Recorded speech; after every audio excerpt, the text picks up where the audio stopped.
नमस्कार बच्चों। हम मानिक वर्मा जी की 8वीं जो कविता यहाँ पर है गजल वो देख रहे थे।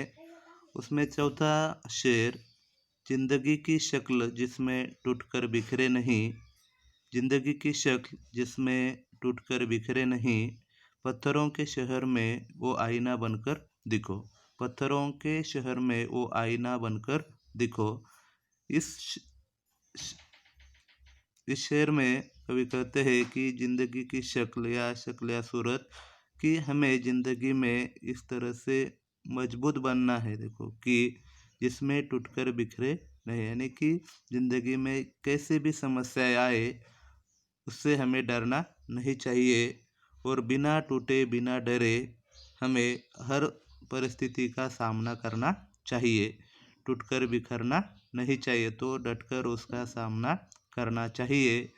पत्थरों के शहर में, यानी कि यहाँ पर कवि कहते कि ये शहर या शहर के लोग पत्थरों के समान हैं।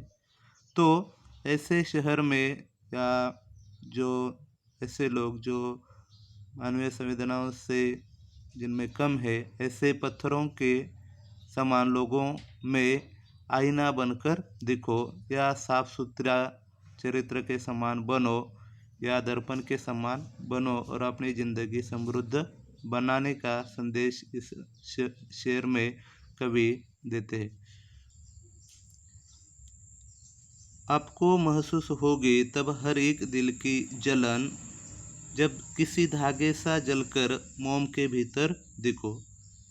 आपको महसूस होगी तब हर एक दिल की जलन, यानी कि जब आप दीनहीन लोगों को या हर व्यक्ति के संवेदनाओं को समझोगे, उनकी तकलीफ पीड़ा को समझोगे, तब उसकी हर एक यानी कि प्रत्येक व्यक्ति की जलन आपको महसूस होगी, उसका दुख दर्द का पता चलेगा जब आप उसके पास जाओगे, उसके प्रति सहानुभूति रखोगे।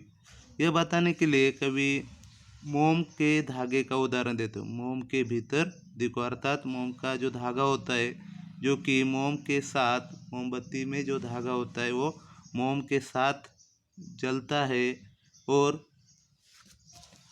उसी प्रकार हम भी जो दीन दुखी जो लोग हैं उसकी पीड़ा को तभी समझ पाएंगे जब हम उस और उनके पास होंगे और उनको दूर करने का हम प्रयास करेंगे। इस तरह से हम अपना मानवता धर्म निभाएंगे।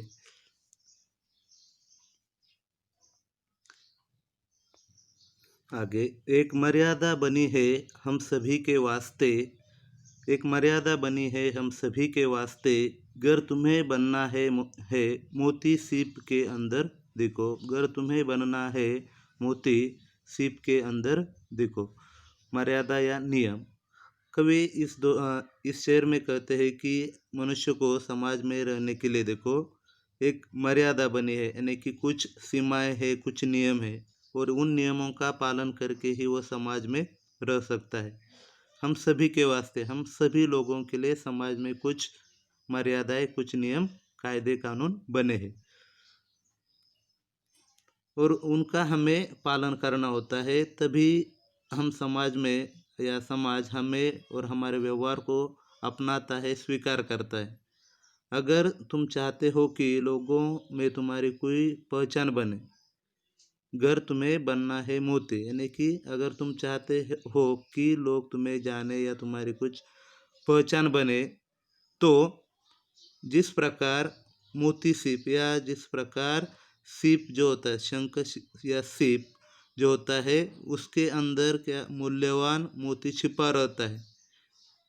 मोती सीप के अंदर देखो, यानी कि सीप या शंख में कभी कभी मोती छिपा हुआ होता है। उसी प्रकार तुम्हें समाज के हित के लिए, कल्याण के लिए कुछ अच्छे काम करने चाहिए, और तुम्हारी जो लोगों के प्रति जो भावना है, अच्छी भावना या कल्याण, लोगों का कल्याण करने की भावना, वही तुम्हें एक अच्छा सम्मान या तुम्हें एक नई पहचान देगी।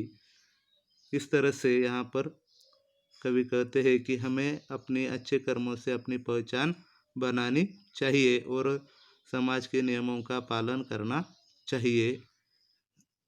इस शेर में मर्यादा पालन या सहनशीलता का गुण बताया है। यानी कि हर शेर में कुछ न कुछ लेखक ने कुछ न कुछ गुण या बात कही है।